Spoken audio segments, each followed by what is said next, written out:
Кызамык вирустук оору саналып, аба аркылуу жугат. Биринчи симптомдору сасык тумоо сыяктуу башталат. Бул илдетти алдын ала турган дары-дармек жок. Бир гана жол аркылуу кызамыктан сактанса болот. Ал эмдөө алуу. Жаш балдарда илдет өтүшүп кетсе, баладагы микроб жана вирустарга каршы күрөшө турган иммунитетин жок кылып салат дешет дарыгерлер. Кызамык оорусу дагы вакцина управляемый инфекция деп коет. Мындай айтканда, только вакцина жолу аркылуу лечение боло турган оору. Бул бирден бир көбөйгөнүн себеби бизде кызамыктан баш тарткандар, ал кызамык вакцинасын алгандан баш тарткандар көбөйдү. Ошонун эсебинен бул инфекция кичине болсо да башын көтөрүп баштады. Дарыгерлердин айтымында кызамыкты жугузуу алгандан соң дарылануу көп убакытты жана каражатты талап кылат. Андыктан алдын алып эмдөө жүргүзүлсө, оорунун жеңил өтүшүнө кепилдик берилет дешет дарыгерлер. Кызамык өзгөчө ымыркайларга жана 5 жашка толо элек балдардын өмүрүнө коркунуч жаратууда.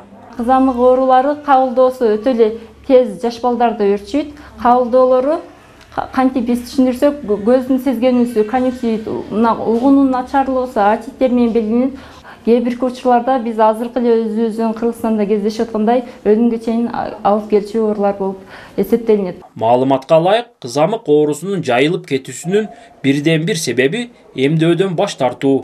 Өзгөчө туура эмес диний көз караштагы жарандардын арасында эмдөөдөн өтпөгөндөр басымдуулук кылууда.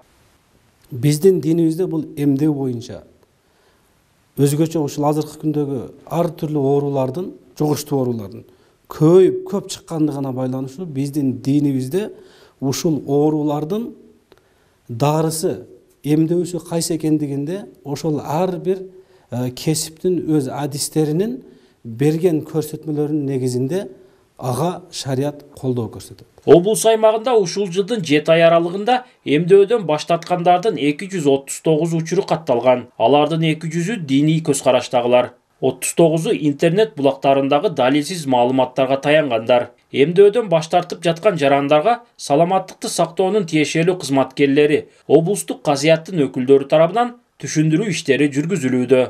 Улан Маккамбаев, Адыл Орозалиев, ЛТР, Баткен облусу.